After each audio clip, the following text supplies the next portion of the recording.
ကျွန်တော်ရဲ့ဗုဒ္ဓဦးသားမိတ်ဆွေများအားလုံးပဲမင်္ဂလာပါကျွန်တော်တော့ဆရာထောက်အောင်ဆရာပါကျွန်တော်ရဲ့ဗုဒ္ဓဦးသားမိတ်ဆွေများအတွက်6ရက်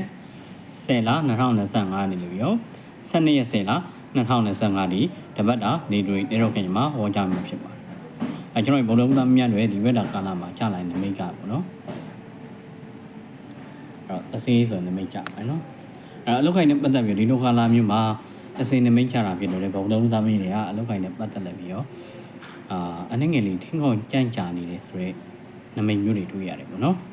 ်အလောက်ခိုင်နဲ့ပတ်သက်လက်ပြီးတော့ထင်းခေါင်းကြန့်ကြာနေတဲ့အလောက်ခိုင်ဒီမှာဘာလုံးတော့အဆင်ပြေနေတဲ့ပုံစံမျိုးတွေပေါ့နော်အလုံးတွေအဆင်မပြေဘူးဟိုအရင်တော့ရထားတဲ့ငွေတွေနဲ့အခုရတဲ့ငွေတွေနဲ့မတူဘူးပေါ့ဗျာဟိုငွေတွေရော့နေတယ်ဆိုတော့နမိတ်မျိုးတွေလည်းတွေ့ရတယ်ပေါ့နော်အဲ့လိုနမိတ်မျိုးတွေလည်းတွေ့ရပါတယ်အလောက်ခိုင်နဲ့ပတ်သက်ပြီးတော့အရင်တော့ဟိုအေးအေးဆေးဆေးနဲ့အစိပြေနေတဲ့အလုံးမျိုးတွေကလည်းဒီလိုခါလိုက်မှာအသင်းတန်တွေစူးစမ်းနေရတယ်ဆိုတဲ့နမိတ်မျိုးတွေလည်းတွေ့ပါတယ်နော်အဲ့တော့ဒီလိုခါလိုက်မှာအလောက်ခိုင်နဲ့ပတ်သက်ပြီးတော့အနေငယ်လေးညံ့နေတယ်ဆိုတဲ့ကာလမျိုးဖြစ်ပါတယ်အဲ့တော့မိုဘိုင်းလုပ်ငန်းလုပ်နေလို့ဆိုရင်လည်းအနေငယ်ညံ့ပါတယ်ဝန်ထမ်းတွေဆိုလည်းညံ့ပါတယ်ပေါ့နော်အဲဒီလိုခါလိုက်မှာဖျားတရားလေးများများလုပ်ပေးပါလို့ပြောချင်ပါတယ်ဒီသက်စေးစွမ်းနမိတ်တွေကဖျားတရားများများလုပ်ပေးရမယ်ဆိုတဲ့နမိတ်မျိုးတွေကြပါတယ်ပေါ့နော်မိသားစုမျိုးသားချင်းနဲ့ပတ်သက်လက်ပြီးတော့စေရထားဆိုနမိတ်ကြပါတယ်အဲ့တော့စေရထားနမိတ်ကြတာဖြစ်တဲ့မိသားစုမျိုးသားချင်းနဲ့ပတ်သက်လက်ပြီးတော့အတိုက်ခံနေဖြစ်ရတာမျိုးတွေရန်နေဖြစ်ရတာစကားတွေများရတာမျိုးတွေဖြစ်တတ်ပါတယ်မိသားစုမျိုးသားချင်းကိုအကြောင်းပြုလို့ပြီးရန်နေဖြစ်နေရတာမျိုးတွေစကားတွေများနေရတာဖြစ်တတ်ပါတယ်နိုင်ငံစိတ်ညစ်နေရတဲ့ကာလမျိုးဖြစ်ပါတယ်နော်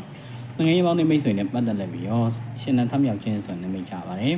အဲ့တော့ရှင်နံထမြောက်ခြင်းနမိတ်ချတာပဲငွေပေါင်းနဲ့မိတ်ဆွေကတော့ကောင်းပါတယ်ငွေပေါင်းနဲ့မိတ်ဆွေနဲ့ပြန်လဲပြီးတော့ခေါ်တာပြောတာတွေလည်းပြန်လဲပြီးလုံးမယ်ဆိုရင်လုံးနိုင်တယ်ဆိုရင်နမိတ်မျိုးဖြစ်ပါတယ်နော်အရင်တော့စကားတွေများတယ်ရန်နေဖြစ်လာတဲ့ငွေပေါင်းနဲ့မိတ်ဆွေနဲ့ပြန်တွေ့ရတာမျိုးတွေရဝေးရောက်နေတဲ့ငွေပေါင်းနဲ့မိတ်ဆွေနဲ့ပြန်တွေ့ရတာမျိုးတွေလည်းဖြစ်တတ်ပါတယ်နောက်ပြီးတော့ငွေကြေးနဲ့ပတ်သက်လို့တွဲလောင်းဆွဲခံရတယ်ဆိုနမိတ်ချပါတယ်အဲ့တော့တွဲလောင်းဆွဲခံနမိတ်ချတာပြင်ဒီကာလာမျိုးမှာငွေချင်းမှာတော့အနေငယ်လေး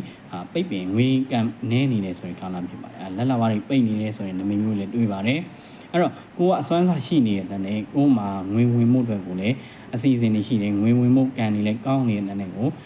ကံနေရကမကောင်းတဲ့အရာလေးတွေပေါ့ရမကောင်းတဲ့အရာလေးပိတ်ပင်နေတာမျိုးလည်းတွေ့ရပါတယ်ပေါ့နော်အဲ့တော့မကောင်းတဲ့အရာလေးပိတ်ပင်နေတာဖြစ်တဲ့အတွက်ဖျားတရားကိုများများလုပ်ပါလို့ပဲပြောချင်ပါတယ်ဖျားတရားလေးများများလုပ်ပေးပါပေါ့နော်ကဲနောက်ပြီးတော့ကျမ်းမာရေးနဲ့ပတ်သက်ပြီးတော့သင်မင်းဆိုရင်သင်မင်းကြပါတယ်အဲ့တော့ကျမ်းမာရေးမှာတော့မကျမ်းမာဖြစ်နေတဲ့လူဆိုရင်ကျမ်းမာရေးပြန်ပြီးကောင်းမွန်လာမျိုးတွေလည်းဖြစ်တတ်ပါတယ်အဲကျမ်းမာရေးကောင်းနေလူဆိုကျမ်းမာရေးအနေငယ်ညံ့တတ်ပါတယ်ပေါ့နော်ကျမ်းမာရေးနဲ့ပတ်သက်ပြီးအနေငယ်ညံ့တတ်ပါတယ်အဲ့တော့ကျမ်းမာရေးနဲ့ဂရုစိုက်ပါမကောင်းတဲ့လူဆိုရင်တော့ပြန်လည်းပြီးကောင်းမွန်လာတတ်ပါတယ်အဲနောက်ပြီးတော့ပညာရေးနဲ့ပတ်သက်လည်းပြီးတော့ပုံနာပါကုန်းဆိုရင်နမိတ်ချပါတယ်အဲ့တော့ပုံနာပါကုန်းနမိတ်ချတာဖြစ်တဲ့ပညာရေးကံမှာတော့ဒီလိုခါလိုက်မှာပညာသိရတာပညာထူးရတာမျိုးလည်းဖြစ်တတ်ပါတယ်ပညာရေးခံမှာလည်း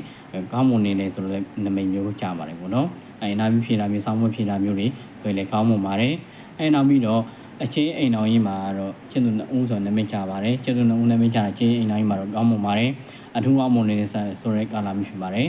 အချင်းကြီးလည်းကောင်းမွန်ပါတယ်အိမ်တော်ကြီးလည်းကောင်းမွန်ပါတယ်ပေါ့နော်အဲ့တော့ဒီလိုကာလမျိုးမှာချစ်သူရေးစားမရှိတဲ့လူဆိုရင်လည်းချစ်သူရေးစားသိရတာမျိုးလည်းဖြစ်တတ်ပါတယ်ဒီလိုကာလမျိုးမှာကံကောင်းစေတဲ့ခဏန်းတွေကတော့နှစ်ခဏန်းတို့တုံညတော့ကံကောင်းစေတဲ့ခဏန်းတွေဖြစ်လိမ့်မယ်ကံကောင်းစေတဲ့အယောင်တွေကတော့အဖြူရောင်တို့နောက်ပြီးတော့အနီရောင်တို့ကကံကောင်းစေတဲ့အယောင်တွေဖြစ်ပါတယ်ကံကောင်းပျော်ရွှင်ချမ်းသာမှုတွေရရှိလာဖို့ဆိုရင်အဲ့တော့ဘုံတော်တစ်ခုပွားနေပါဘောနော်ကျွန်တော်ကတော့ကျွန်တော်ရုပ်တဲ့ခါရာလေးကိုခင်ဗျားတို့ပြောပြအောင်မယ်နော်အဲ့ဒါဘာလဲဆိုတော့ဘုံတော်မေတ္တနဲ့ဉာဏ်နဲ့ဒီဓမ္မောမေတ္တနဲ့ဉာဏ်နဲ့ဒီတန်ငောမေတ္တနဲ့ဉာဏ်နဲ့ဒီဘုံတန်နဲ့ကိစ္စမီဓမ္မနဲ့ကိစ္စမီတန်ငယ်စာမီအဲ့တော့ဘုံတော်ဟုံတော်နဲ့ဓမ္မဟုံတော်နဲ့တန်ငါဟုံတော်နဲ့ဘုံတော်မေတ္တနဲ့ဉာဏ်နဲ့ဒီဓမ္မောမေတ္တနဲ့ဉာဏ်နဲ့တန်ငောမေတ္တနဲ့ဉာဏ်နဲ့ဒီဘုံတန်နဲ့ကိစ္စမီဓမ္မနဲ့ကိစ္စမီတန်ငယ်နဲ့ကိစ္စမီဆိုတော့အဲ့ဒါလေးကိုအများကြီးရုပ်ပေးပါမယ်နော်အဲ့တော့ကံကောင်းပျော်ရွှင်ချမ်းသာမှုရရှိလာပါလိမ့်မယ်ကျွန်တော်ရဲ့ဗုဒ္ဓဦးသားမိတ်ဆွေများအားလုံးကံကောင်းမှုပျော်ရွှင်ချမ်းသာမှုတွေကိုအစင်ထားတော့ပိုင်ဆိုင်နေကြပါစေကျွန်တော်တော့ဆရာထောက်အောင်ဆရာပါ